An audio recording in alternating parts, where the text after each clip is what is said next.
Белла, какой классный сувенир у тебя. Откуда он? Это не сувенир, а копилка. Друзья подарили на день рождения. Ого, здорово! Сколько уже накопила денег в копилку? Она у меня стоит как красивый сувенир. Деньги не коплю. Белла, копилка на то и копилка, чтобы в ней были деньги. Мне ведь удалось накопить на телефон.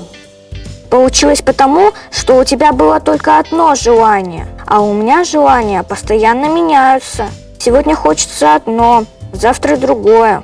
Почему нужно копить деньги? Как только у меня появляются карманные деньги, я хочу сразу же все потратить на шоколадки. Дети, помойте руки и садитесь обедать.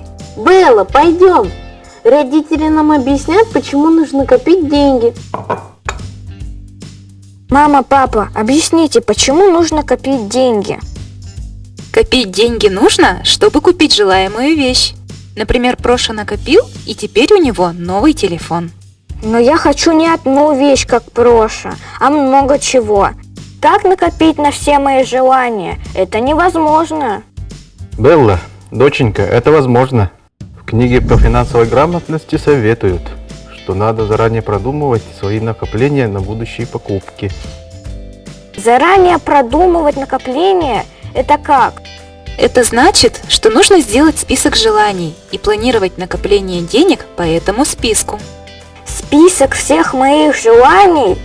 Да, это будет список твоих будущих покупок. Потом список будущих покупок нужно разбить по приоритетам. А как это? Составлять список по приоритетам – это значит в списке отметить вещи, которые хочется купить в скором времени одним цветом, а другим цветом ответить вещь, которую купишь чуть позже. А если вещь дорогая, то мы можем накопить на нее вместе, используя копилку. А у меня уже есть копилка, друзья подарили. Хороший подарок сделали, друзья. Копилка – очень нужная вещь при планировании покупок. Я тоже хочу копить в копилке и научиться делать список покупок по приоритетам. Жалко, что у меня нет копилки. Я бы уже приступил к накоплению. У меня в качестве первой копилки служила стеклянная банка и пластиковый контейнер. Еще можно копить в конверте.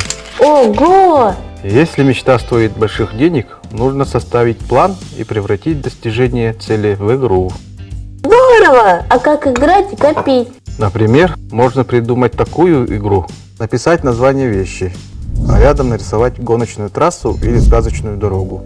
Повесить план на видное место и отмечать на этой дороге каждое продвижение к поставленной цели. Каждая монета – это движение к цели. Здорово! Играя в такую игру, можно научиться ставить цели и видеть этапы их достижения. Например, дети, мы вам даем на карманные расходы 300 рублей в неделю. От этих денег откладывайте 50 рублей каждую неделю. И тогда можно запросто накопить на что-нибудь по-настоящему полезное. Еще можно класть в копилку не только еженедельные карманные сбережения, но и внезапные поступления. Внезапные поступления? Что это? Внезапные поступления, например, это могут быть внезапно подаренные на день рождения деньги, или если бабушка с дедушкой дали денег на конфеты и так далее. Если не тратить, а накапливать деньги, то можно быстрее купить все свои желания. Я поняла, почему нужно копить деньги. А я возьму самую большую банку для большого накопления.